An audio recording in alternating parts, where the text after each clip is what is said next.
serait-ce que dans quelques centimes d'euros, même quelques euros, tout sera le bienvenu pour pouvoir nous aider à justement pouvoir payer l'avocat pour pouvoir saisir la Cour européenne des droits de l'homme et pouvoir enfin libérer la dignité de ma fille et en même temps aussi du jeune homme de 15 ans qui est décédé aussi dans cet accident. Voilà, 2 mineurs quand même. 2 mineurs. Une jeune fille qui est aujourd'hui polytraumatisée, qui ne sera jamais plus la même.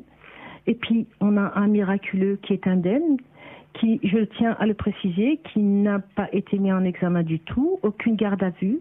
Il a été entendu à l'hôtel de police à 2 reprises, surtout sans garde à vue. Voilà, c'est-à-dire qu'il fallait surtout pas... Voilà. Alors que habituellement, quand on fait ne serait-ce qu'un petit vol à l'étalage, eh ben on se retrouve en garde à vue et on se retrouve en mise en examen.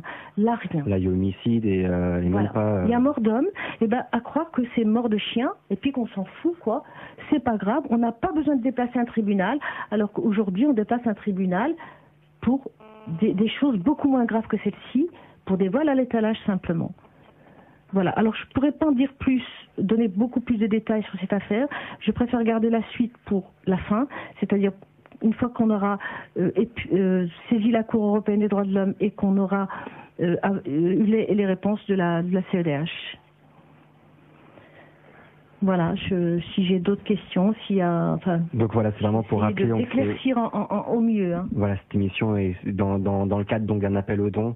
Voilà, parce qu'on a besoin de vous, on a besoin de soutien. C'est une affaire tragique, c'est une bavure de plus, malheureusement.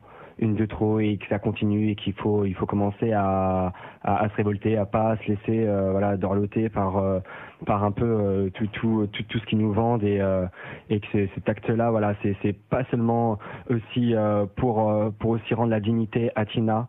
Voilà, comme vous m'avez bien expliqué, c'est sûr, voilà, que voilà, votre fille, de toute façon, ça va pas vous la rendre, mais c'est un combat que vous faites aussi pour tous ces jeunes et pour tous ces gens qui peuvent croiser aussi, voilà, le passage de certains CRS ou auxiliaires de police qui pourraient, ces passages-là qui dévient malheureusement encore aujourd'hui en France, c'est beaucoup trop nombreux. Je peux ajouter quand même une dernière chose, je tiens à préciser, je ne condamne pas toute la police de France, c'est sûr, hein, je ne fais pas un procès à toute la police de France. J'ai rencontré pendant ces 5 ans des policiers très bien, très respectueux, très aimables et très ouverts et très compréhensibles. Il y a une petite minorité, je pense que ces policiers-là, il faut absolument que la France se rende compte qu'on a une catégorie de policiers aujourd'hui qui sont très dangereux, qui sont très très dangereux.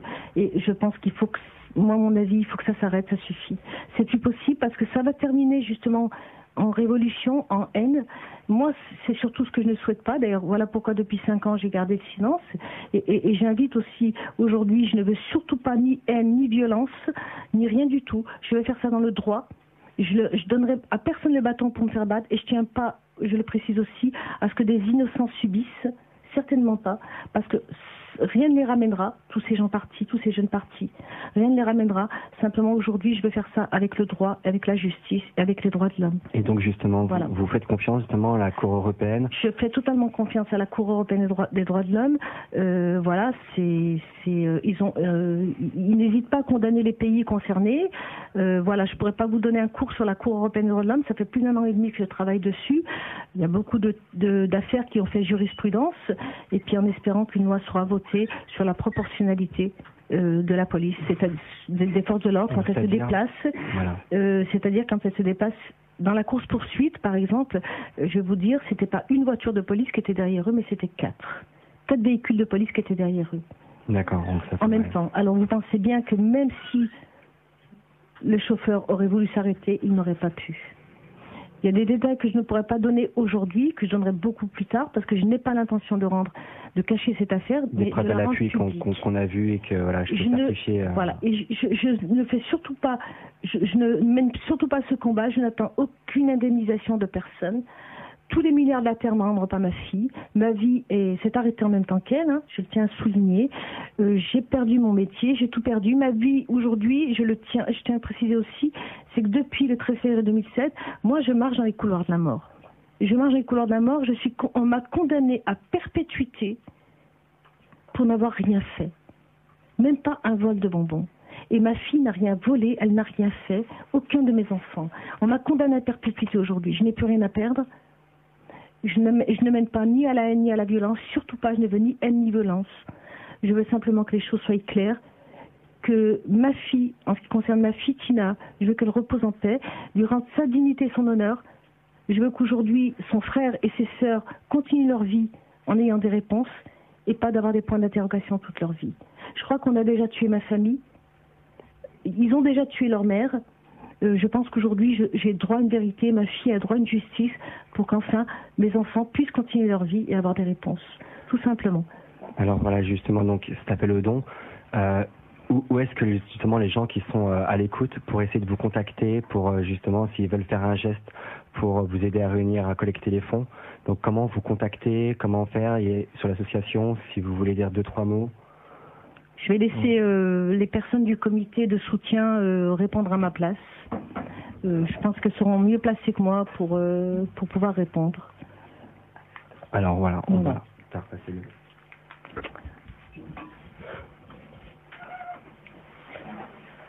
Donc voilà, donc on a créé un comité de soutien en fait. Donc on est 6 personnes à tenir ce comité. On a monté également une association donc sur la région lyonnaise. Donc l'appel aux dons, ça se passe sur Facebook. Il y a une page Facebook qui a été créée pour. Donc c'est appel aux dons pour Tina. Donc il y a de plus en plus de personnes qui ont rejoint la page et on remercie toutes ces personnes. Maintenant, on est là pour soutenir la famille moralement et financièrement. Par la suite, on essaie de mettre en place divers événements sur Lyon pour essayer de récolter des fonds. Voilà, parce que notre slogan, voilà, c'est l'union fait la force. Donc voilà, plus on sera nombreux à soutenir et plus les choses avanceront rapidement.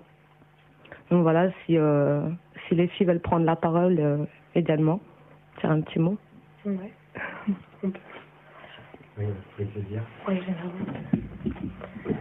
de toute façon, voilà, donc on est 6, comme Bina l'a dit. On soutient la famille et on espère y arriver. De toute façon, si les gens nous suivent, on y arrivera.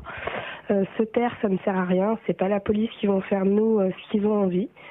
Donc, plus on sera, mieux ce sera. J'espère qu'on va y arriver. Et de toute façon, on la soutient et j'espère que d'autres la soutiendront et jusqu'au bout. Un dernier mot.